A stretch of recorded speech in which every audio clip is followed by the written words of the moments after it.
Bienvenidos al sexto episodio de nuestro programa Bitácora en formato podcast. Esto en el marco de las celebraciones del 10º aniversario de la Escuela Estatal de Conservación y Restauración de Zacatecas, Refugio Reyes. En este programa se pretende abordar temas culturales y sociales de la mano de expertos. Para este sexto episodio tenemos como invitada a Verónica Estefanía Díaz Méndez, quien es licenciada en Conservación y Restauración de Bienes Culturales Muebles, egresada de la Facultad del Hábitat de la Universidad Autónoma de San Luis Potosí. Actualmente reside y es parte del equipo de trabajo del Departamento de Conservación Preventiva y del Departamento de Conservación de Fotografía en la Galería Nacional de Arte de Washington, Estados Unidos. Ha participado en la restauración de 13 vasijas de cerámica pertenecientes a un entierro dentro del proyecto Origen y Desarrollo del Paisaje Urbano de Tamtoc, febrero-diciembre del 2018. En 2019 participó en el diseño de proyectos de conservación para templos afectados por el sismo del 2017 en la ciudad de Oaxaca, México. Pónganse cómodos y comenzamos. Hola, ¿qué tal? Sean todos bienvenidos a este sexto episodio de nuestro podcast Bitácora. El día de hoy tenemos una invitada bastante especial. Estamos platicando con Verónica Díaz, que trabaja actualmente en la Galería Nacional de Arte de Washington. El día de hoy, pues estamos mi compañera Fernanda Zorrilla y su servidor Emiliano Campech. Verónica, bienvenida a este podcast. Nos da muchísimo gusto tenerte. Muchas gracias por la invitación. Me da mucho gusto. Me siento como muy complacida de que me hayan invitado a formar parte del podcast. Y pues nada, estoy feliz de estar aquí. Nosotros estamos muy emocionados, tanto por el tema como por todo lo que vamos a platicar. Entonces, para empezar, para irnos introduciendo un poco, la pregunta que le hacemos a todos nuestros invitados, que es ¿cómo fue que llegaste a la restauración? ¿O cómo fue que decidiste estudiar restauración? ¿Cómo fue esa decisión? ¿Qué influyó? ¿Cómo fue tu camino para llegar a este punto? Está un poco interesante. La verdad, yo desconocía la carrera, no tenía ni idea de que existía esa profesión. Y yo estudié una preparatoria de 2 años. Entonces estaba muy presionada con tener que escoger qué carrera iba a entrar, porque si no iba a perder un año. Y la carrera que más me interesaba era arqueología. Entonces estaba considerando mucho estudiar arqueología porque me gustaban como las cosas viejas, no sé, se me hacía muy interesante. Pero después una compañera conocía la carrera y ella quería aplicar y ella me la enseñó. Entonces yo empecé a ver todo el plan de estudios y me parecieron que todas las materias que tenía la carrera eran muy buenas, excepto por química. Química se me hacía un poco difícil porque todos los años era llevar química, pero todas las demás materias se me hicieron como muy interesantes y no sé, solo decidí que le iba a dar la oportunidad a estudiar eso y fue así que empecé a estudiar conservación. También otra pregunta sería ¿cómo se originó tu interés por el trabajar o involucrarte en la Galería Nacional? O sea, teniendo, no sé, como referencia de que en México tenemos muchísimo patrimonio, pero ¿cómo se originó el tener que irte allá?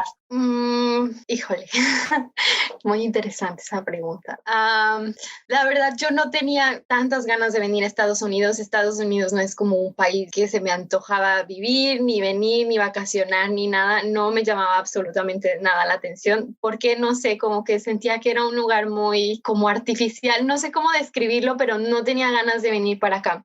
Desafortunadamente, cuando egresé de la carrera, yo tenía este interés muy grande por estudiar y trabajar con material fotográfico, pero como en la carrera no tenemos ese taller de fotografía, vemos papel, que es lo más acercado, y yo estuve en 2 ocasiones en una cosa que se llama Verano de la Ciencia, que tenemos en la Universidad Autónoma, que son como pequeñas investigaciones que haces en verano con un profesor enfocado como a algún tema, y de ahí se desprendieron 2 artículos y así fue que yo me empecé como a involucrar en la conservación de fotografía, pero y también hice mi tesis sobre conservación de fotografía, pero ese era mi único como, pues lo único que yo sabía de fotografía. Nunca había trabajado así de lleno como hacer algún tratamiento en una foto, siempre había sido con probetas o más como investigación, más teoría, pero no sabía nada. Entonces cuando salí, además de que había muy pocos trabajos de conservación de fotografía porque es un área muy específica y en México tenemos más patrimonio como de otras cosas, o hay otras cosas que tienen como más urgencia, no sé, como el material arqueológico o más como del barroco, más pinturas, retablos, no sé. Entonces foto es como un área que apenas está tomando mucha fuerza en México y pues no había tantos trabajos. Y además, los pocos que había, yo no tenía el conocimiento suficiente o no cumplía los requisitos necesarios para tener esas posiciones. Entonces no pude encontrar ningún trabajo que fuera enfocado a foto. Me tocó trabajar de otras cosas, con cerámica, me tocó hacer proyectos de retablos, pero no encontraba nada de foto. Entonces llegué a la galería porque estaba viendo una posibilidad de estudiar una maestría que estuviera enfocada en foto para poder empezar ya en esa rama, pero encontré esta beca y se me hizo muy interesante porque tenía lo que yo quería.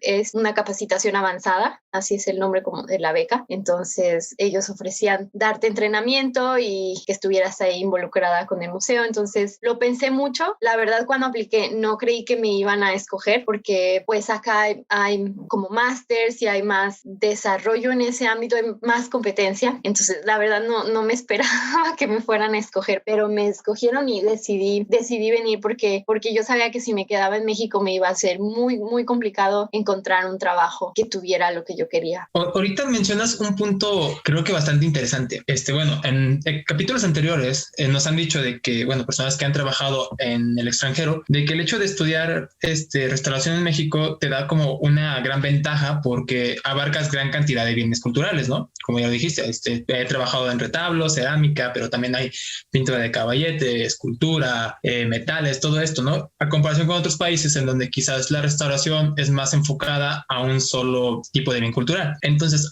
cuando metiste los papeles para esta beca y que ahorita acabas de mencionar que creías que no te iban a elegir así, el hecho de que tú venías de una escuela mexicana y tener todo este conocimiento te ayudó para poder quedar, ¿no? Dentro de esta beca. Sí, creo que se les hizo muy interesante todo como lo que en los proyectos en los que había estado. También creo que les interesó mucho. Tú tenías que escribir una carta de aplicación explicando por qué querías la beca y yo fui honesta, yo manifesté que a mí me gustaba mucho la conservación de foto, que yo quería ser experta, que me interesaba mucho aprender lo más que pudiera porque creía que en México todavía era un área muy verde, que le faltaba más profundizar en cómo cuidamos nuestro patrimonio. Entonces que yo quería aprender todo eso para poder sensibilizar a las demás personas y que pudiéramos mejorar más como está ese ámbito. Y creo que a ellos les gustó mucho que yo estaba muy motivada, que tenía mucho interés y como mucha pasión por conocer eso. Y además, no solamente la galería, sino en general muchos lugares acá en Estados Unidos, muchas organizaciones están buscando ahorita, están muy enfocadas en brindarle muchas oportunidades a tener como diversidad en su staff. Ellos quieren tener personas que vengan de otros lados, quieren ser muy inclusivos, están buscando toda esa diversidad porque para ellos les enriquece mucho como institución decir que tienen personas latinas, que tienen personas asiáticas, que tienen toda esa variedad. Para ellos se les hace que enriquece mucho a la organización y que es muy bueno, y a mí se me hace pues muy padre, ¿no? Que les estén dando oportunidades a personas que a lo mejor en otro momento no tendrían la oportunidad de aspirar a esas posiciones, tal vez por la discriminación o porque creen que no tienen los conocimientos suficientes, pero yo creo que solamente le tienes que dar la oportunidad a las personas y ellos pues para mi beneficio estaban también buscando eso, tener variedad. Oye, y por ejemplo, ahorita que mencionas esa de especialización acerca de la foto, ¿te ha ayudado en México por lo mismo de que ya tienes mayor conocimiento dentro de un área que en México quizás se desconozca, ¿no? Podemos adquirir ciertos manuales, pero son de España, entonces también los criterios son diferentes. Entonces, toda esta cuestión, ¿te ha ayudado o te ha hecho como concientizar a la restauración, conservación mexicana de la importancia de esa foto? ¿Has dado algún diplomado, cursos o así ya dentro de México? No, todavía no creo que tengo tantos conocimientos. He aprendido muchísimo, bastante, pero me pasa que cada vez que aprendo más cosas, siento que sé menos, entonces todavía no me siento como en la posición de enseñar, por ejemplo. Tal vez sí me gustaría, sí me interesa mucho y lo haría si me lo pidieran, pero yo sola ahorita no me animaría a yo proponer enseñar porque siento que todavía me falta un poco, pero sí estoy abierta, por ejemplo, a compartir lo que he aprendido, las pocas cosas que he hecho, pues sí estoy abierta como a exponerlas. pero todavía no me he involucrado yo en cosas de México. He estado mucho más enfocada en lo que estoy haciendo acá, en mi desarrollo profesional todavía. Entonces ya nos contaste que ya te estás especializando en esta área de fotografía, pero actualmente, ¿cuál es tu función o área en la que te desarrollas dentro del museo? Pues sí, es principalmente con conservación de fotos. Mi beca estoy como dividida con 2 departamentos, que es con el departamento de conservación preventiva, pero también con el departamento de conservación de fotografía. Entonces, con el departamento de conservación de fotografía, ha sido difícil por la pandemia porque hemos estado haciendo mucha parte de mi estancia acá ha sido virtual. Sí he tenido la oportunidad de ir a la galería de que 1 o 2 días a la semana. Ahorita ya estoy yendo un poquito más, 2 días a la semana, pero al principio sí fue muy complicado porque ellos todavía no estaban muy familiarizados con cómo yo trabajaba o lo que podía hacer o no, y fue cuando cortamos. Pero yo pude trabajar todo este tiempo que estuvimos virtual. Yo pude trabajar yo tengo que desarrollar un proyecto de investigación y escribir un artículo al final. Ese es como el precio que yo tengo que pagar, por así decirlo, por la beca. Es mi compromiso. Entonces, todo ese tiempo estuve muy enfocada en escribir mi propuesta y en hacer como investigación como fundamentos para mi proyecto y conseguir materiales, y he estado pensando muy bien en cómo va a ser la metodología del proyecto. Me ha servido mucho estar así, porque he tenido tiempo para pensar muy bien todo eso. Pero ahorita sí ya me he estado involucrando más en hacer tratamientos. Ahorita estoy trabajando con un daguerrotipo que acaban de adquirir. La colección tiene yo lo veo así, está como dividida en 2. Uno es lo que pertenece como que es la librería, que ahí es más como fotografías que son de archivo, y la colección como principal, que es de la galería, que es pura fotografía que considera más como ya como arte, pero de un estándar como muy alto, de artistas muy reconocidos y todo, y eso, son mucho más especiales con eso. Entonces yo el daguerrotipo es parte de la librería, lo acaban de adquirir, está muy interesante, y yo he estado haciendo tratamiento con eso, pero también van a abrir, por ejemplo, una exposición. Entonces lo que nosotros hacemos en el departamento de foto es, si se abre una exposición o si compran como fotografías nuevas que quieren añadir a la colección, y si necesitan tratamiento, nosotros hacemos eso. Y eso es lo que estoy haciendo con fotografía. Con el departamento de conservación preventiva, cuando recién llegué, lo primero que hice fue apoyarlos haciendo un monitoreo de las condiciones de cómo está iluminado el museo. Entonces fuimos a checar cómo la luz, si estaba en el rango que tiene que estar de iluminación, o si que hubiera luz UV que a lo mejor estuviera dañando la obra. O también ellos están muy interesados porque en ciertas fechas del año, como el sol cambia y tienen de repente como ventanas grandes y todo, hay lugares donde la luz empieza a cambiar y de repente entra como rayos de sol que pegan a ciertas obras. Entonces nosotros hemos estado tratando de monitorear, ver cómo se mueve el sol y ver si se puede estar ahí entrando algún parte luz que no se quiere, y ver cómo podemos hacer eso. Y otra cosa que hacemos con preventivo también es pues conservación preventiva también se encarga de objetos y de pinturas. Entonces eso también, de lo que me preguntabas antes, si ayudó a que yo supiera de otras cosas, sí se ayudó, porque ellos también se encargan de pinturas, esculturas y demás cosas. Entonces también el hecho de que yo tuve como acercamiento a otros materiales me ayuda con ese departamento. Ahorita mencionas un punto bastante interesante, que es la cuestión de la pandemia, o sea, y la cuestión del museo, que si bien dices que pues apenas como que ya estás yendo más días a la semana, toda esta cuestión, llevamos, acá en Zacatecas poco más de un año de pandemia. Entonces, ¿cómo fue ese impacto? O sea, es algo que prácticamente nadie se esperaba. ¿Cómo fue ese impacto para ti y para el museo? ¿Qué medidas se tomaron? ¿Qué acciones realizaron? Teniendo en cuenta de que pues de un día para otro pues, la gente ya no va, también no puede haber como mucha gente dentro de los espacios, a pesar de que la Galería de Washington es un edificio enorme, también como estas cuestiones de la sana distancia, y a través de cómo se ha ido también desarrollando la ciudad, que ya está como más libre, ya puede salir, como esto ha ha influido en el museo?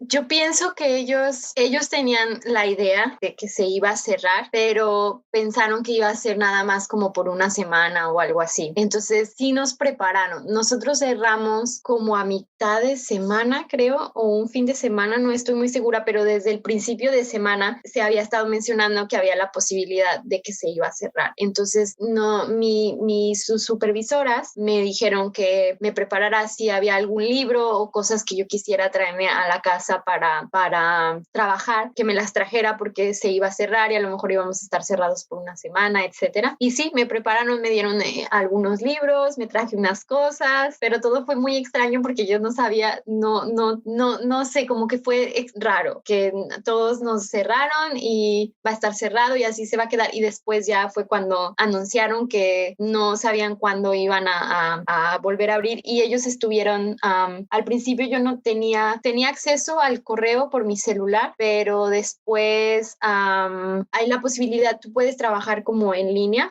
puedes acceder a todos los documentos y todo lo que haces como a tu computadora que está en una galería, puedes acceder a través de otra computadora, pero necesitas una cosita de seguridad que te dé un password y cosas. Entonces ellos se movieron muy rápido para darme a mí eso y que yo pudiera acceder a los documentos y que pudiera trabajar con mi propuesto. Eso fue lo que ellos, fue como en lo que pensamos que era lo único que podía yo ahora enfocarme a hacer, o que ellos me dieran artículos, me dieran libros para que yo estuviera como leyendo de cosas que me iban a servir para cuando regresáramos. Y pues sí, en la galería fue como, no sé, todos estaban, era muy raro, pero la directora ha sido como, nos ha motivado mucho, hemos tenido... Sí, yo pienso que se han organizado muy bien, han estado haciendo reuniones, planeando como cosas cada semana para darnos como motivación de que sigamos adelante, pero sí, no sé de qué otra forma describirlo. Sí pegó muy fuerte y obviamente fue un impacto muy grande, pero siempre la galería estuvo siempre pensando en cómo podían ellos involucrarse con las personas de manera remota y estuvieron como buscando cómo seguir, cómo continuar con su misión de compartir arte a través de plataformas, ¿no? De redes sociales. Fue como ellos estuvieron muy enfocados en ese aspecto de ver cómo se iba a hacer para que ellos pudieran seguir brindando su servicio a la comunidad. Y han estado, desde mi punto de vista, la experiencia ha sido muy buena. No me puedo quejar porque yo siento que todo el tiempo han tratado como de darnos, de apoyarnos. Pero sí pegó muy fuerte. No sé si respondí tu pregunta. Sí. Oye, y también ahorita me surgió otra duda, que es ya ahorita pues que la pandemia ya está más controlada, sabemos que en Estados Unidos la vacunación va demasiado rápido, ahorita ya el museo ya está abierto, ya hay cierto límite de personas para que entren, o cómo se ha tomado esta cuestión de que ya está más relajado esta cuestión pandémica. Sí, ahorita el museo ya volvió a abrir, tiene yo creo que como unas 2 semanas me parece que volvió a abrir, y ellos están controlando el límite de personas que pueden estar en cada sala. Entonces liberan cierta cantidad de tickets que puedes reservar con anticipación y tienes que estar a esa hora, y pues se tiene que mantener distancia, y sí, creo que el límite de capacidad que tiene ahorita el museo es del 25%, entonces ellos han hecho cálculos, y de hecho es lo mismo para el staff que ha estado regresando, hicieron cálculos en base a cuánto mide cada espacio, cuántos metros cuadrados, cuántas personas puede haber en cada espacio dependiendo de cuánto miden las salas. Entonces ahorita creo que está al 25% de su capacidad, de lo que pueden estar en total las personas, pero va a aumentar, me parece, ahora como en los siguientes 2 meses. Creo que están viendo la posibilidad de que puedan recibir más personas, pero sí, la forma en la que están operando ahorita es a través de tickets que tú reservas con tiempo y tienes que presentarte a esa hora. Y de hecho nosotros abrimos, yo creo que el año pasado, no, a principio, como en marzo, yo creo, abrió la galería como por una semana, pero volvió a cerrar porque fue esa vez que pensamos que ya todo estaba mejorando y como que volvió a pegar, salieron otros virus y volvió a pegar como otra vez fuerte y tuvieron que volver a cerrar, pero ya habían abierto, pero sí, tocó cerrar de nuevo. Pero ahorita ya parece que todo va a estar bien y ojalá. Hablando acerca del museo, ¿nos puedes comentar, a base de tu experiencia y las veces que lo has ido a visitar, como el tipo de distribución o el orden en el que están las obras en la exposición, y si estas como que cambiaron con estas medidas de prevención por la pandemia? No creo que cambiaron. Tienen salas en donde ponen como las colecciones que son temporales y esas sí las han estado rotando porque se han cerrado exposiciones y se han abierto nuevas exposiciones. Eso sí ha cambiado, pero no creo que han cambiado cosas. Definitivamente han quitado algunas y puesto otras pero no sé si ha sido por rutina o porque quisieron poner algo nuevo. Una que otra cosita sí ha cambiado, pero no creo que está relacionada específicamente con la pandemia. Lo que sí han estado adquiriendo recientemente a través de todo como la situación política que pasó además de la pandemia, sí han estado como adquiriendo más obra de otro tipo de artistas. Se han estado como siendo más diversos en ese aspecto y han estado adquiriendo obra de otros tipos de artistas, pero sí no creo que la colección ha estado cambiando.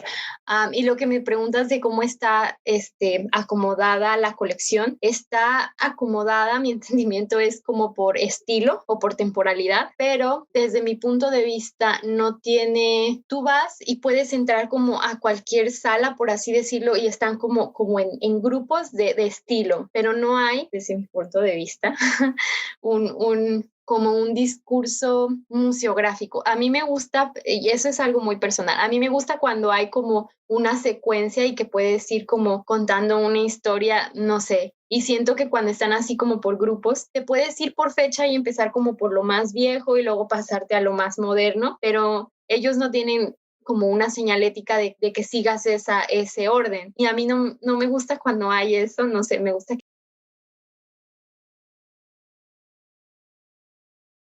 que haya como una dirección, pero tú puedes ir a cualquier sala y pues, yo creo que puedes entender perfectamente de qué se trata, porque está por estilo y no tienes necesariamente que haber visto la que está al otro extremo para entender esa sala, que al final es bueno, ¿no? A mí me gusta que tenga una como más como secuencia. Y entonces, hablando un poquito de las obras, ¿cuál es tu obra favorita de la galería? Ay, muy buena pregunta.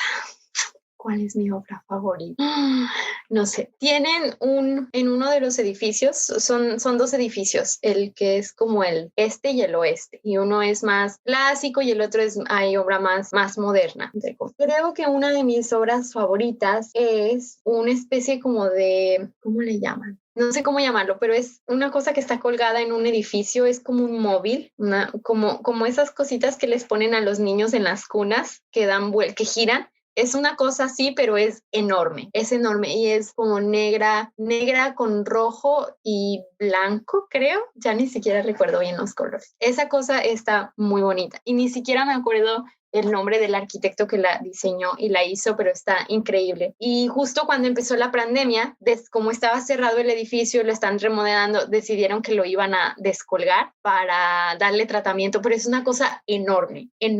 Usaron unas cosas grandísimas para bajarla, pero está muy, muy interesante y tienen unos modelos a escala de esa misma cosa súper bonitos. No sé, esa es como una de mis favoritas. Pues sí, creo que esa es mi favorita. Oye, y ahorita, por ejemplo, también a raíz de esto que se hace en la conservación preventiva, que ya está abriendo el museo, la cantidad de gente, igual la misma situación de la pandemia, creo que también aquí se entra en un tema que es bastante, no sé si decirlo polémico, pero es bastante interesante, que es el hecho de, obviamente, tienes que sanitizar las salas donde está la gente, ¿no? Entonces, ¿cómo es este proceso de sanitización? Porque quizás algunos químicos que utilizan para sanitizar las áreas donde ya ha habido gente, pues pueden dañar a las piezas, ¿no? Y las piezas, pues dentro de las salas, si buscamos imágenes o los mismos recorridos que hay en internet, se ve que las pinturas y las esculturas de las salas están prácticamente expuestas, ¿no? Entonces, si rocias algún tipo de desinfectante, pues hay muchas posibilidades de que le caiga a las piezas. Entonces, ¿cómo se ha tomado esta cuestión o cómo ha sido, qué ha hecho el área de conservación para estos casos? Lo que se hizo fue mi supervisora, desde que empezó la pandemia, creo que eso fue una de las acciones inmediatas que se tomó, fue investigar qué protocolo se iba a seguir para sanitizar todos estos espacios. Y lo que se sugirió fue que idealmente se evitara tocar superficies, obviamente, y que si ibas a tocar algo, pues era lavarte siempre las manos. Por ejemplo, nosotros, el protocolo que teníamos que seguir como de parte de conservación era no utilizar gel sanitizante porque deja residuos si vas a trabajar con la obra. Entonces la galería mandó comprar como unos jabones para lavarse las manos, entonces esa es la idea. Nosotros no podemos usar gel y era siempre, por ejemplo, cuando llegas de fuera que entras al laboratorio, lo primero que teníamos que hacer era lavarnos las manos y ya ibas a tocar y todo. Y incluso si tocabas tu computadora o lo que fuera otra cosa y después ibas a tocar arte, era siempre lavártela. Y se hizo mucho la conciencia de lavarse las manos muy constantemente. En las salas, hasta donde es mi entendimiento, no se aplicó ninguna cosa específica para las obras. Lo que yo sé que se hizo, me parece, fue en el aire acondicionado pusieron como unos filtros o algo para sanitizar el ambiente. Es como, creo que es un filtro, no sé si era algo no creo que fue algo que rociaba, según yo era como un filtro para purificar el aire, pero no se aplicó nada que fuera como para dar el virus en ninguna pieza de arte. Lo que había era, por ejemplo, cuando recién cerró y que pasó lo de la pandemia, ellos estuvieron monitoreando las personas cómo estaban para ver si encontraron casos y me parece que sí habían encontrado 2 casos de personas que tenían el virus casi recién, no sé si 2 o 1, pero las personas que lo tenían eran personas como de oficina, no eran personas que estuvieran en contacto con el arte. Entonces, en realidad, lo único que se hizo en esa ocasión fue, pues, las personas de mantenimiento sanitizaron en las áreas donde esas personas habían estado. Les hicieron una entrevista para saber qué áreas de la galería habían estado en la última semana para sanitizar esas áreas y parece que nunca estuvieron en contacto con arte. Entonces, el protocolo que había era si en algún momento se registraba que alguien con el virus había tocado una pieza, se iba a aislar la pieza, como ponerla en aislamiento y dejar que pasara porque se supone que el virus se muere después de cierto tiempo si no tiene como contacto con, pues yo supongo con los humanos o con alguna proteína, no sé, pero sí era, creo que el protocolo era aislar la pieza si alguien con el virus había tocado la pieza, pero hasta donde yo sé nunca pasó eso. Siguiendo un poquito acerca de estos medidas de prevención, obviamente ya hay como de cajón cuando hay como estos casos de vandalismo o robo de obra, ¿te dan como un tipo de capacitación a ti para esos momentos de emergencia? Sí, de hecho ahorita hemos estado trabajando mucho, ellos han estado haciendo bastantes como mini cursos poniendo tipo de emergencias.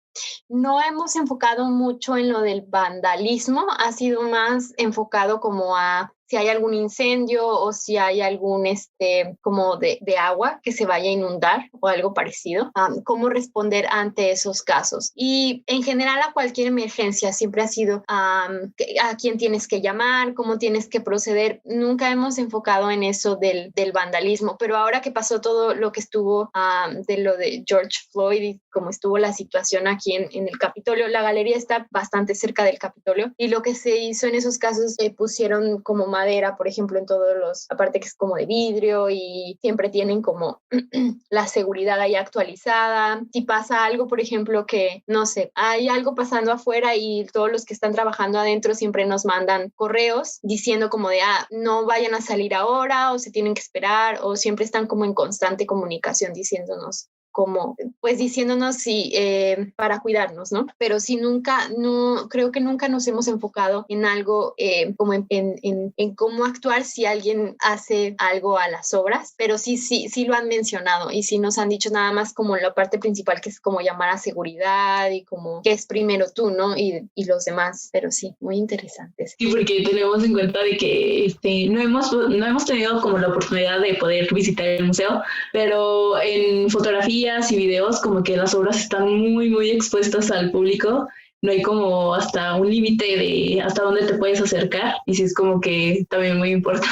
Algo que sí se ve mucho, eso sí se piensa mucho, es cuando ponen así, por ejemplo, una obra, los curadores sí piensan bastante antes de ponerla y de cómo ponerla y de ver qué es lo que van a escribir. Sí piensan mucho qué es lo que puede pasar, como tú dices, no sé, si ponen algo que ellos saben que a lo mejor a alguien le va a molestar o todo, ellos ven todo eso y se comenta y se menciona y normalmente hay guardias guardias de seguridad vigilando como dando rondines cuando está abierto, viendo que no pase nada. Y lo que tienen ahí en la galería, nosotros tenemos hay algunas cosas que sí están como en unas vitrinas, pero lo que no está en vitrinas, hay unos sensores de movimiento. Entonces, si tú te acercas mucho a la obra, hay una voz que grita que estás muy cerca y que te tienes que alejar. Y cuando pasa eso, los policías pues que andan ahí pueden venir. Pero sí hay como sensores de movimiento. Pero si alguien va con la intención es probable. Oye, y dentro de tu instancia ahí en la galería, ¿ha pasado algo así de que a pesar de que con esas medidas de que la voz les dice como aléjate, no te acerques o algo así, la gente termina dañando alguna pieza del museo? No me ha tocado ver que lo hayan hecho hasta ahora. Sí me ha tocado ver cuando voy pasando que la cosa suena y normalmente la gente se asusta y se aleja. Es muy bueno porque está funcionando, pero sí me ha tocado ver que la gente está hablando y de repente hacen como esto, hablando y señalando, agitan la mano y entonces le pueden pegar sin querer a la pieza, pero cuando hacen eso suena, entonces a veces se alejan o a veces se asustan, pero no me ha tocado hasta ahora ver que alguien haya dañado alguna pieza, pero sí ha pasado, sí lo han comentado. Igual te queremos preguntar algo que creo que a todos los que nos escuchan les interesa, y es que en México el patrimonio es como muy, muy querido, es como si te involucras en, no sé, una escultura de algún santo, es como que la sociedad está como muy, muy apegada a él. ¿Cómo es que se involucra la sociedad en, pues sí, como a este mantenimiento o al desarrollo de la galería, dejando a un lado como todo ese ambiente turístico e involucrando un poquito más a la sociedad como próxima al museo? Lo que hace la galería para involucrar a la gente, tienen muchos programas como públicos y hacen muchos como talleres para niños, para adultos, cosas como de sensibilización para atraer a la gente. Es mucho como programas que es más como ir ahí y que alguien te enseñe. Si abren alguna exposición, normalmente hacen algo que esté relacionado con eso, pero creo que sí es mucho programas, talleres, cursos, lecturas, capacitaciones y obviamente las redes sociales, pero es como muy distinto, por ejemplo, a cuando trabajas en un proyecto de conservación porque estás como más involucrado con las personas, no sé, es diferente y siento y yo creo que esto también es en México, muchas veces la gente siente como que los museos es como que no sienten que el arte es de ellos, sienten que les pertenece al museo y no debería de ser así, y la galería está tratando mucho de romper esa brecha que existe, como que creen que los museos solamente es para la gente que tiene dinero, para la gente que sabe de cultura, para la gente que sabe de arte, y no es así. La galería ha estado trabajando mucho en romper eso, de atraer al público, de que vean que el arte es de todos, que es de ellos, que lo tienen que disfrutar, de hacerlo como más sencillo, más interactivo, que se me hace muy bueno. Y algo que ayuda mucho acá, sobre todo en Washington, es que la mayoría de los museos que están acá son gratis, salvo ahora con la pandemia tienes que hacer un ticket, pero todos los museos son gratis, entonces puedes ir las veces que quieras y no tienes que pagar, que es buenísimo porque eso te hace sentir más que es tuyo y cualquier persona puede ir y no tienes que pagar. Antes no tenías que sacar ticket para ver, solo llegabas y entrabas y ya está. Es muy, muy bueno. Pero sí, yo creo que eso ayuda mucho a acercar a las personas, pero sí es muy distinto en México, pero creo que lo de esa situación de los museos creo que es en todos lugares. Sí, algo muy importante que acabas de decir es esa como diferencia entre el desarrollo de un museo en Estados Unidos y en México, ese como apoyo económico de que allá es como todos los museos gratis y aquí sí tienes que pagar una cuota por lo mismo como para seguir manteniendo al museo y la conservación de las obras. ¿Qué otro tipo de diferencia has visto igual como este desarrollo de los museos? Pues creo que esto es el dinero obviamente hace una gran diferencia. No podemos comparar, claro, somos países muy diferentes y no podemos querer igualarlo, pero eso hace una gran diferencia en cómo funcionan los museos y las instituciones porque se nota, es muy distinto. Y a mí a veces me cuesta mucho trabajo, por ejemplo, como no trabajar, pero como adaptarme. Me costó mucho trabajo adaptarme porque siempre vienes con esa idea como de economizar y de no gastar y ves como muy así y llegas acá y ellos son como que, no quiero decir que avientan dinero al aire, pero tienen recursos, entonces eso cambia mucho y no sé, como que tienes mucho y es algo a lo que no estás acostumbrado y cambia mucho porque no sé, a mí me costó trabajo adaptarme a eso y todavía me estoy adaptando, pero eso hace mucha diferencia, ¿no? El hecho de que tienen dinero. Otra cosa es que como es una ciudad turística, eso ayuda mucho porque entonces, obviamente, si es de gobierno o aunque sea privada, pues el turismo siempre genera dinero y entonces hay más interés por querer invertir en esa institución. Cosa que en México también hay turismo, pero pues ya sabemos cómo es la situación en México, entonces eso es algo que cambia muchísimo y la perspectiva, ¿no? Los contextos son muy diferentes. Eso también creo que hace mucha diferencia en cómo la gente percibe, ¿no? El museo y cómo te relacionas con él. Creo que así. La conservación también es un poco distinta porque también ellos están como más avanzados en algunas cosas de materiales y de conocimientos que a lo mejor nosotros no tenemos mucha relación. Y por ejemplo, en mi caso, los maestros que nosotros teníamos en ese entonces eran maestros de España y yo sí creo que los productos de allá son muy distintos de los de acá. Entonces como que hay algunas cosas que luego los nombres o así no estoy como muy acostumbrada y eso es como algo también muy diferente para mí, ¿verdad? Bueno, ahorita también abarca mucho dentro de esta como comparativa con México la cuestión del económico y que creo que es sumamente importante es que pues ya como mencionaste la galería pues obviamente tiene mucho dinero en comparación con varios museos de aquí de México y por ello estar económicamente bien pues instalaciones son mejores, la conservación y un aspecto bastante importante creo que es el almacenamiento. Entonces quizás nosotros al pensar de que la galería tiene buena cantidad de dinero y instalaciones ideales, pues que el almacenamiento de las piezas igualmente es como que el ideal que tiene todo. ¿Cómo es esta cuestión del almacenamiento ya dentro de la Galería de Washington? Teniendo en cuenta que pues en México, igual por la misma falta de recursos, pues quizás a veces nos ingeniamos como una bodega, que quizás para ciertas piezas pues tiene que ser un mueble específico, pero pues acá no se puede porque cuestiones económicas. Entonces toda esta cuestión, ¿cómo se ve reflejada en el almacenamiento de la galería? Sí hay mucha diferencia porque como tú mencionas, obviamente las áreas donde tienen almacenado las obras de arte pues cumplen los requerimientos, no tienen la temperatura, la humedad controlada, todo está hasta donde se puede bastante bien, yo diría. No es que la galería tenga muchísimo dinero, pero tiene y lo saben usar y lo han usado muy bien para mantener sus colecciones, pero sí están relativamente muy bien. Y si lo comparamos con cualquier, a lo mejor otro museo de mediana escala de México, pues está súper bien porque tiene todo eso, ¿no? Pero como en todos los lugares, siempre hay riesgos.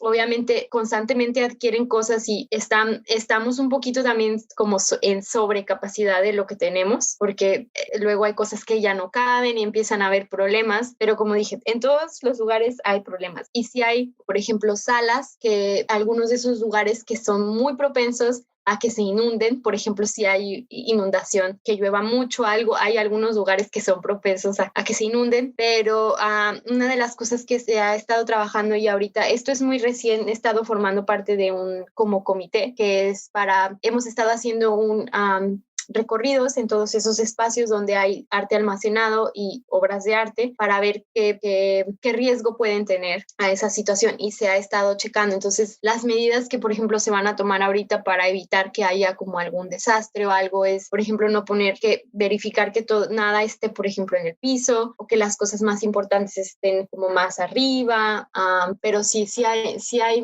mucha diferencia un poco en cómo almacenan, pero sí, yo diría que están bastante bien, pero se puede mejorar, siempre se puede mejorar.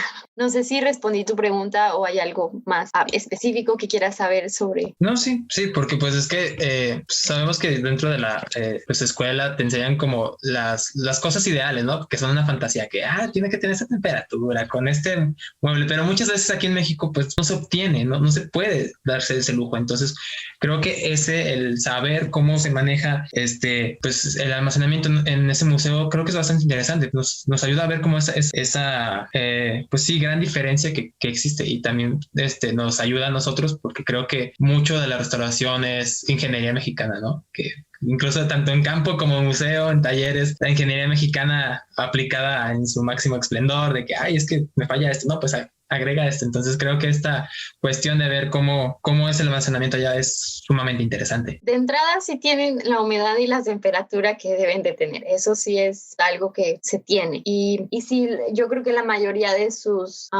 los gabinetes o donde están las obras colocadas, la mayoría de ellos cumplen con el estándar o sí tienen como, digamos, un nivel entre intermedio o alto de que están bien. Sí. No creo que necesariamente a veces lo que hacemos nosotros es las cosas que adaptamos, no creo que necesariamente sean malas, pero pues sí, es muy distinto. No podemos comparar. Algo que me gustaría preguntar es acerca de tu visión acerca de la conservación y la restauración. Como obviamente son dos ámbitos muy diferentes, ya que sabemos como que en otros países toman como muy en serio de que o te especialistas como conservador o como restaurador, y en México en la mayoría, o yo diría que en todas las escuelas, sales como conservador restaurador. Allá, ¿cómo lo han tomado? O sea, de que tú sabes poder hacer un proyecto de restauración, tanto de conservación, ¿te ha abierto o te ha cerrado como estas puertas a nuevos proyectos? Ay, no sé cómo contestar. Sí sé cómo contestar, pero es muy interesante porque justo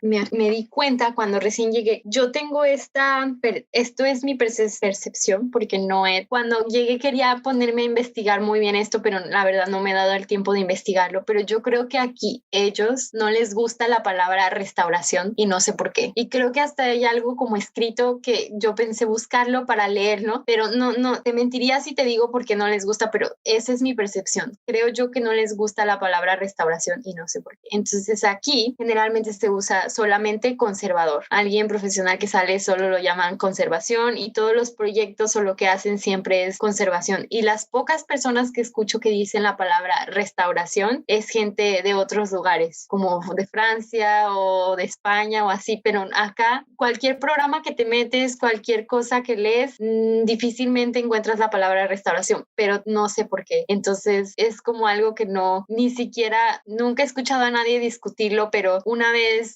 en un como pequeño curso que estuve, una persona mencionó, estaba un ponente y que era creo que francés y estaba mencionando y dijo la palabra restauración. Y después de que él terminó de exponer y todo, ya cuando estábamos como en el grupo para discutir, una persona mencionó eso, de que esa persona había dicho la palabra restauración y de que como que ellos, no sé, pero no profundizó mucho, pero solamente señaló que él había dicho esa palabra. Entonces a mí me entró como esa espinita y yo creo que a ellos no les gusta. Entonces, toda aquella pues intervención como directa hacia la obra también se involucra en conservación. Sí, cualquier tratamiento o cosas que hacen, si es un tratamiento muy grande o pequeño, lo llaman así como tratamiento mayor o menor, pero no le llaman nunca restauración, siempre es conservación. Wow, eso es muy curioso, de hecho. Sí, yo sé, lo voy a investigar, tengo que investigarlo, pero no me he dado el tiempo, pero es interesante. Oye, por ejemplo, ahorita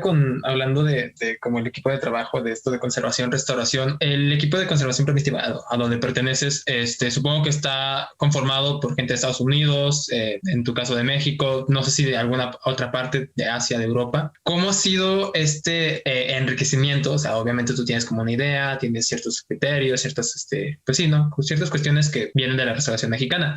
Y al estar en contacto con estas personas que tienen otra como visión, pero prácticamente es el mismo campo, ¿cómo ha sido tu enriquecimiento personal? Sí, no, en mis dos departamentos en los que estoy, todos son de acá de Estados Unidos, no hay nadie de México. Únicamente otra chica que es interna, pero es de otra área distinta, también es de conservación, pero de otro departamento, como de materiales, algo así. Ella es asiática, pero sí, yo creo que yo soy hay otra persona de otra área también que ya no es conservación, que también vivía en México, tiene familia como que es de México, pero sí, la mayoría son de acá de Estados Unidos. Y pues el enriquecimiento ha sido muy, muy grande. Creo que las dos partes hemos aprendido mucho de las dos partes. Siento yo que tal vez, obviamente ellos tienen más que enseñarme a mí que yo enseñarles a ellos, pero sí se les hace como muy interesante de repente la forma de pensar, sobre todo cuando se hace tratamientos, ¿no? De cómo nosotros abordamos las cosas, ¿no? Como con esa visión más, no sé, a mí me da como, yo soy como muy cuidadosa y me da como incluso a veces hasta miedo tocar las cosas y ellos tienen mucha más confianza cuando agarran las cosas y es algo que yo he estado desarrollando mucho acá. He estado trabajando bastante en agarrar mucha más confianza cuando hago las cosas, hacerlas con más firmeza, más seguridad, porque eso también evita que a lo mejor cometas un error si tú estás más seguro de lo que estás haciendo.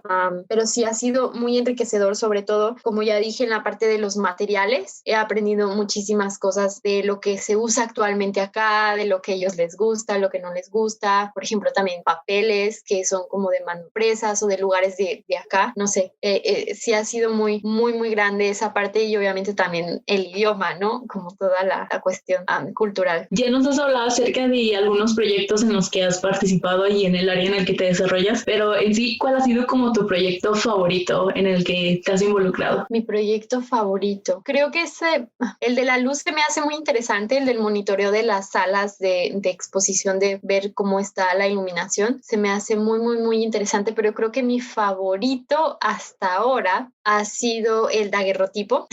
Se me hizo muy, muy interesante porque ese daguerrotipo lo hizo una mujer que estuve investigando como un poquito y parece que fue la primera daguerrotipista francesa. Incluso tenía como un local, un estudio en Francia y hacía daguerrotipos y hay uno que otro distribuido como en varias partes, Francia y acá en Estados Unidos, pero hay muy poquitos y no sé, me gustó mucho porque abrimos el paquete, la placa está como el paquete está hecho como en estilo francés porque hay dos estilos, es como el de Norteamérica o el americano y el de Estados Unidos. Y este de Estados Unidos es más simple, son como dos placas de vidrio y están pintadas y adentro está la plaquita de metal como con la foto. Pero la placa dentro del paquete no estaba como en su lugar, estaba desplazada, entonces no se podía ver todo y nos tocó abrir el paquete para volver a posicionar la placa en su lugar y construimos como una especie de como un soporte para detener la placa, pero como la placa es de metal, lo ideal es no utilizar nada que tenga agua, ningún adhesivo que tenga agua, incluso cinta, nada. Lo ideal es como no meterle nada de agua. Entonces lo que hicimos fue construir como una especie de soporte de plástico para detener la placa, que era como otra capa, y así pudimos dejarla como en su lugar y volvimos a sellar el paquete. Entonces sí, creo que ese ha sido como mi tratamiento favorito, sobre todo un poquito por la historia de la mujer fotógrafa. Sí, un tema también que acabas de tocar es que, bueno, sobre todo aquí en México, cuando vas a ver algún museo, hay muy poca obra de mujer o hecha por mujeres. O investigando acerca del museo, de la galería, hay varias obras, de hecho, de mujeres, desde, pues ya ven que pues tienen pintura europea desde el siglo XIV hasta el XX, pero durante ese tramo de temporalidad sí hay como varias mujeres importantes. Creo que entre ellas estaba esta Artemisa Gentileschi, creo que se llama, que era la que había pintado Susana y los viejos. Creo que desconozco la obra que está ahí, pero tener como a esa gran artista ahí es como muy bonito, de hecho, a comparación de otros museos de que tal vez hasta tengan cero obra hecha por mujer. No, sí, te digo que acá la galería ha estado muy, muy enfocada en adquirir obras de muchas, muy diversas, de mujeres, de artistas negros, de artistas asiáticos, quieren ser muy diversos y muy inclusivos, y se me hace muy, muy chévere que estén trabajando en expandir más su colección para involucrar a las personas, porque aquí Washington es un sitio, hay gente de todas partes del mundo, tú sales a la calle y ves gente muy distinta de muchos lugares porque es un lugar muy diverso. Entonces, quieres tú que tu museo sea de la sociedad y si quieres que la gente se sienta, que haga un vínculo con el museo, tienes que tener cosas que los hagan sentir parte de, que se vean reflejados en esas obras, y se me hace muy bueno. Y sí tienen varias cosas de mujeres muy, muy buenas. Y bueno, ahorita retomando un poco ahorita con las obras y también un tema que se había tomado, bueno, que se había tocado brevemente, que es como el exceso de obras que a veces tiene el museo, ¿no? ¿Cómo es este proceso de préstamo de obras, teniendo en cuenta que tienen una cantidad de obras importantes o que obras que quizás uno nunca pensaría como, puedo verlas o así son súper importantes en la historia artística global? ¿No hay algún tipo de demanda excesiva? O sea, que muchos museos, que la interacción con museos que te digan, oye, yo quiero esta pieza, pero también uno de Italia te pide lo mismo. Entonces, ¿cómo es esta cuestión del préstamo de obra, tanto para el museo cuando llegan como para que salgan a otros museos? El tiempo que he estado aquí no me ha tocado que haya como una demanda grande enfocada en una sola pieza. Normalmente cuando van a hacer alguna exposición o que otro museo pide obra o nosotros pedimos obra, normalmente se hace con bastante tiempo de antemano. Digamos, ellos planean sus exhibiciones 2-3 años antes o incluso más. Entonces es bastante tiempo y se empieza a planear qué obras pueden estar en la colección, si se va a adquirir obra nueva, dónde se va a comprar, se empieza a ver todo eso. Funciona, ellos tienen un formato, un formulario, un papel que se llena y nosotros tenemos uno donde pedimos ciertas cosas. Si nosotros les vamos a prestar a ellos obra, ellos nos tienen que decir a nosotros, nos tienen que llenar ese papel y decir cómo va a estar expuesta, qué materiales se van a utilizar para ponerla, cómo va a estar expuesta, y nosotros tenemos ciertos requerimientos que ellos tienen que cumplir, y si ellos dicen que lo van a cumplir, entonces se prestan. Si hay algunas obras que por cuestiones de conservación tal vez sería difícil prestarlas porque a lo mejor no es lo ideal como andarlas moviendo, pero según yo no es tan complicado siempre y cuando ellos cumplan con esos requerimientos que nosotros pedimos en cuanto a materiales, iluminación, exhibición. Todo eso. Y creo que es lo mismo para otros museos. Normalmente ellos también mandan un formulario donde dice qué materiales se pueden utilizar o qué materiales no se pueden utilizar y cómo tiene que estar la pieza fijada al muro, si tiene que estar como en una vitrina, de cómo tiene que estar construida, etcétera. Entonces todas esas cosas vienen como por escrito en un formulario que firman las dos partes que se comprometen a hacerla. Y cuando nosotros prestamos obra, lo que se hace, hacemos un reporte de condición donde viene adjunto ese papel y hay que escribir todos los deterioros que tiene la obra, señalarlos, hacer las notas, y entonces se presta y llega al museo. Y cuando llega al museo, ellos hacen lo mismo. Hay obras que sí requieren, por ejemplo, curador que vaya acompañándolas, y cuando sí requiere curador, tanto cuando deja el museo, pues si es de nosotros hacemos el reporte, y cuando llega y requiere curador en el otro museo, las dos partes la tienen que ver y las dos partes tienen que firmar. Y cuando se quita o se devuelve, es lo mismo. Ellos allá en el museo, las dos partes la tienen que revisar, firmar, y luego se manda, y cuando llega al museo es hacer otra vez lo mismo. Son puros recortes y puros reportes y es estar checando como que la pieza esté bien y que no le haya pasado nada, sobre todo para monitorear que el estado de conservación esté bien. Y si llega, por ejemplo, a pasar algo, si es algo que se puede dar tratamiento, a veces las personas ya traen como su cajita con las cosas que pueden utilizar. Cuando yo recién llegué, me tocó estar íbamos a abrir una exposición de Degas, y entonces a mí me tocó hacer parte de los reportes de condición de las pinturas y de algunos como dibujos y bocetos. Entonces sí fue así, unos venían de un museo de aquí, de Nueva York, pero otros venían había uno creo que de Italia y no me acuerdo de qué otro lugar. Y uno de los marcos se le estaba como desprendiendo, de una parte se le estaba desprendiendo como una de las molduras, pero un pedacito chiquitito. Entonces la chica ya venía preparada con el adhesivo y con todas sus herramientas, entonces nada más tuvimos como que mover la pintura para otro lado para que ella pudiera hacerle el tratamiento. Hablando acerca de estos proyectos de conservación, es obviamente como súper fundamental hacer un registro fotográfico, pero en tu experiencia te has involucrado así como en el uso de otras tecnologías como para este registro? No, nada muy avanzado. Normalmente sí, solamente hacer como tú dijiste, el registro fotográfico antes, durante y después de que se le está dando tratamiento a alguna pieza. En algunas ocasiones hacemos, por ejemplo, con luz UV o luz rasante o cositas así como distintos tipos de iluminación. Una cosa que sí hacen, que se me hace muy chévere aquí, que tienen es, no sé cómo llamarlo en español. Aquí le dicen microfading, que es como una especie de láser. Ese no lo hacemos nosotros nosotros, lo hace el departamento científico, porque obviamente acá tienen su propio departamento de científico y tenemos científicos, entonces nosotros no tenemos que ser siempre científicos, tenemos un apoyo muy grande porque ya hay personas que puedes consultar y que saben muy bien de todo eso. Entonces acá lo hace el departamento científico. Esta cosita es un láser y te ayuda a ver, por ejemplo, si una obra si es seguro exponerla bajo cierto tipo de iluminación y qué tanta luz o qué tan fuerte puede ser la iluminación, porque siempre los curadores quieren obviamente que esté bien iluminada y que se vea muy bien para que el público la pueda apreciar, pero no siempre se puede incrementar tanto la iluminación. Entonces esta cosita hace en un punto, avienta como la luz y tú puedes saber si el colorante o el pigmento se va a perder color con la iluminación y más o menos se puede determinar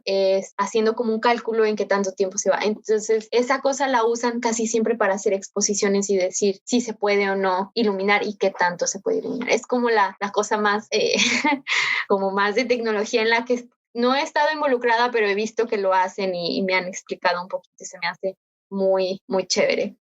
Oye, y bueno, ahorita siguiendo con esta cuestión de conservación, sabemos que la difusión es un factor sumamente importante para una buena conservación. Entonces, algo que me gustó mientras investigaba un poco acerca de la galería fue que tiene su propio podcast que te habla de las obras, de esta, pues sí, información tanto de manufactura como su contexto, o sea, engloba diferentes obras, entonces cada episodio es una obra y pues se me hace sumamente interesante porque pues abarca muchos temas que ya hemos mencionado, ¿no? Desde la identificación para las personas, o sea, que quizás desconozcas la obra, pero lo escuchas por casualidad y aprendes un poco, ¿no? Entonces también como que concientiza a las personas de que, es que esa pintura es importante, entonces tenemos que conservarla, no se tiene que dañar. Entonces toda esta cuestión siento que es algo que el museo hace y que personalmente me encanta, ¿no? Yo soy mucho de esto de redes sociales, también ya mencionabas eso de que como el departamento de redes sociales ahí del museo como que también está haciendo mucha difusión para que vayan, para que se sientan identificados. Entonces eso pues no es tanto una pregunta, pero sí se me hace algo como sumamente importante de recalcar, ¿no? Que es creo que hasta cierto punto algo que estamos haciendo nosotros con este podcast, también como demostrar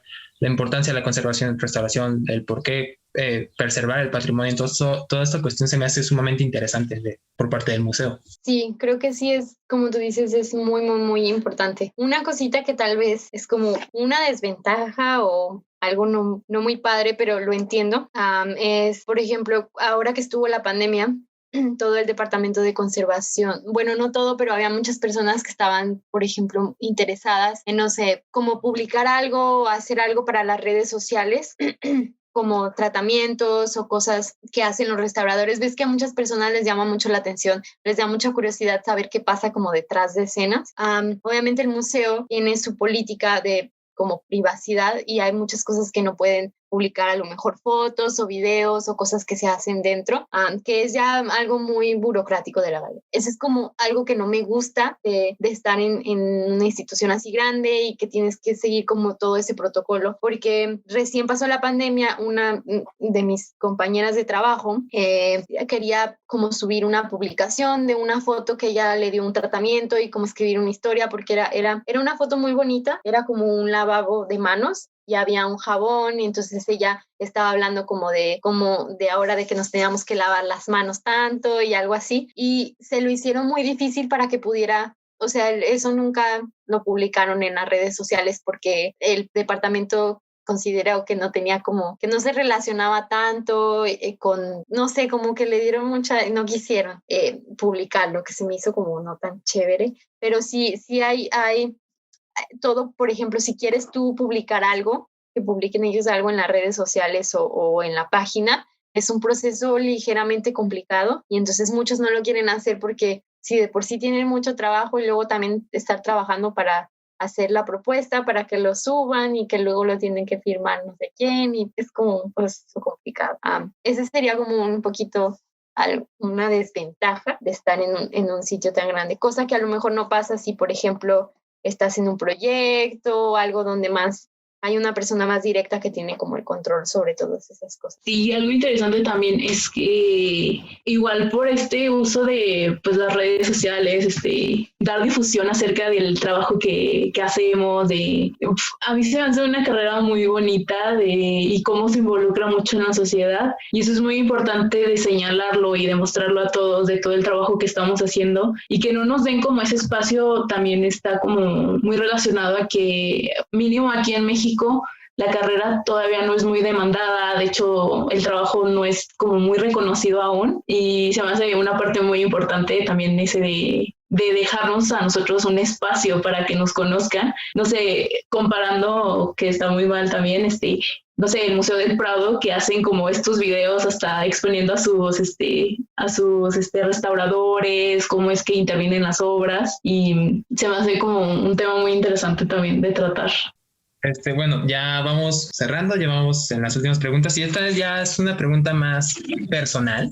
Bueno, no tanto personal, sino sigue enfocado como con la galería. Pero, por ejemplo, llegas, has dicho que también no has tenido como mucha oportunidad debido a la pandemia y todo esto, pero ¿cómo fue tu sensación o cómo fue ese sentimiento? O no sé cómo explicarlo. ¿Cómo te sentiste el hecho de que ibas a estar en contacto, posiblemente trabajando con obras de artistas que vemos en la teoría, como Monet, El Greco, Picasso, Da Vinci, Rafael, Van Gogh, Rubens, todos ellos?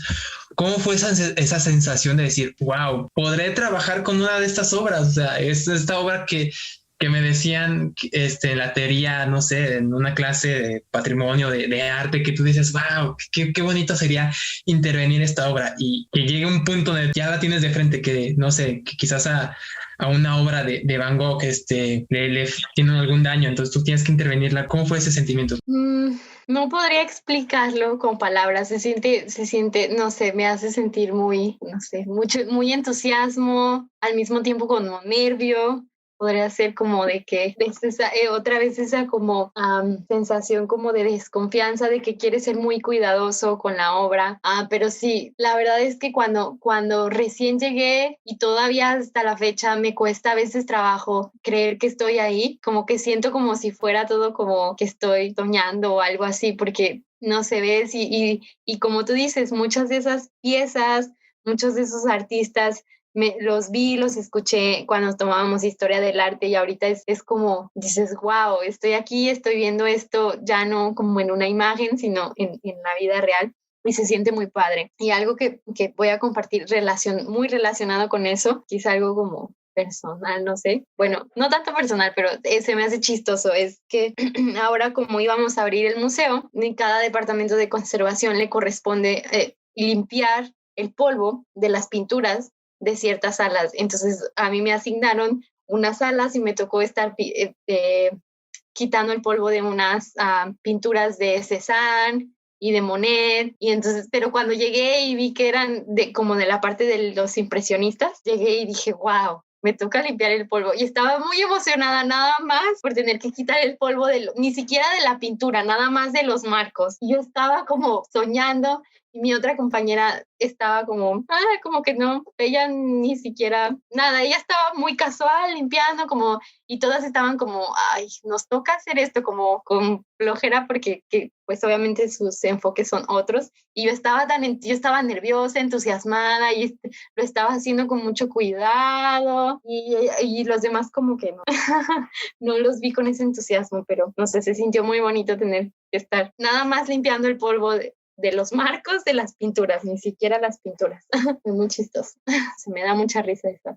Sí, es algo, no sé, siento que es un sentimiento súper bonito, y es algo que dice, valió la pena, cada cosa, cada esfuerzo que he hecho ha valido la pena, quizás por esto. Y como dices, ellos están en otra especialización, o pues ya se les hace común, ¿no? También es como, pues está bien, ve a limpiar, y es como, chido. Pero uno así que quizás nunca pensó, es como, sí, qué buen proyecto, sí lo voy a hacer con todas las ganas. Entonces realmente es algo súper bonito, y creo que es algo que la carrera de conservación y restauración nos da, ¿no?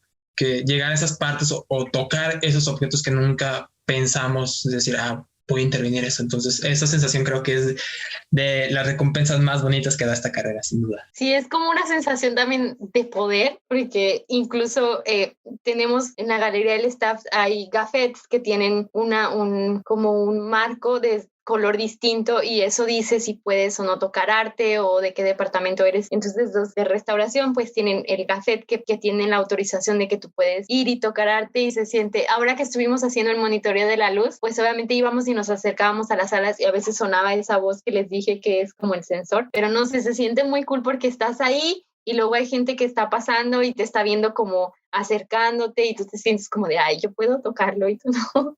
Entonces como chistoso también, pero sí, es una sensación muy, muy bonita y también de mucha responsabilidad, ¿no? De que tienes que obviamente ser muy cuidadoso y ser profesional y darle el respeto que tiene que tener.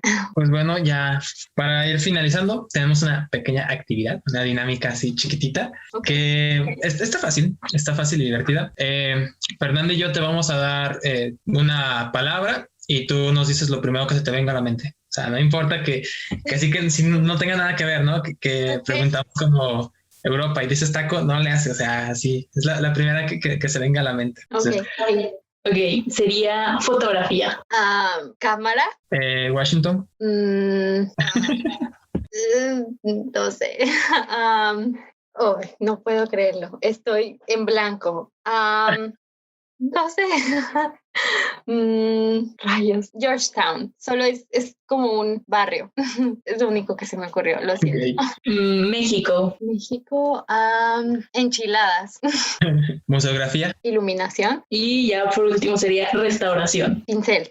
Lo siento, mi mente está en blanco. Soy pésima para este tipo de actividades. Está chido, estuvo divertida, la verdad.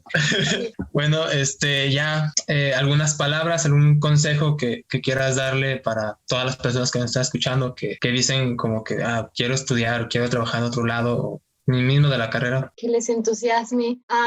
Pues es muy difícil. Es muy, muy complicado. Nada es fácil y creo que ese es, desde mi experiencia personal, los únicos que les puedo decir es que sí. Tienen algo que les gusta, si hay algo que quieren lograr y no pueden, no se den por vencidos. Hay que estarle buscando siempre a todo esto y creo que mi mayor consejo va en si de verdad quieren lograr algo, te tienes que mover de tu zona de confort. No hay otra. Siempre es nada va a ser fácil y si siempre estás como en algo que te hace sentir seguro y cómodo, nunca vas a poder explorar y nunca vas a poder como crecer. Entonces ese es mi consejo, muévanse de su zona de confort.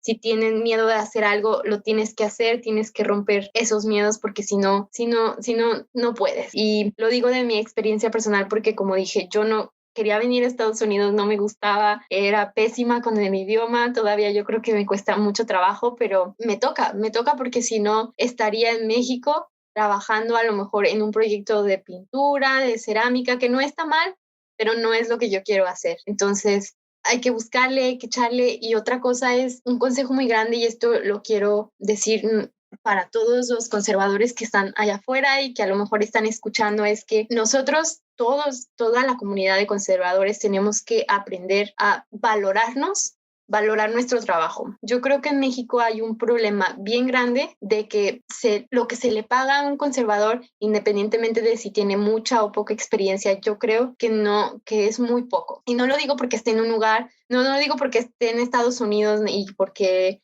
acá hay más dinero y todo, no, es en general. Creo que no se valora nuestro trabajo. Entonces, yo los invito a todos a que empecemos a ponernos bien en la posición en la que nos merecemos y que empecemos a hacerle ver a la gente por qué nuestro trabajo es importante y que seamos todos profesionales y que lo reflejemos, ¿no? Para que, no sé, poco a poco podamos ir escalando un poquito más y que la gente se empiece a dar cuenta por qué es importante conservar el patrimonio y que se empiecen a sentir eso, que son parte de este proceso también. Muy bien, entonces solo quedaría pues agradecerte por aceptar participar en el podcast. La verdad, fue una charla muy bonita. Se nota el entusiasmo y el amor que le tienes a la carrera, que le tienes a tu trabajo, a todo lo que estás investigando, desarrollando en fotografía, en conservación preventiva. Y pues solo te queremos decir que tu participación quedará pues registrada en la bitácora y muchísimas gracias. No, muchas gracias a ustedes por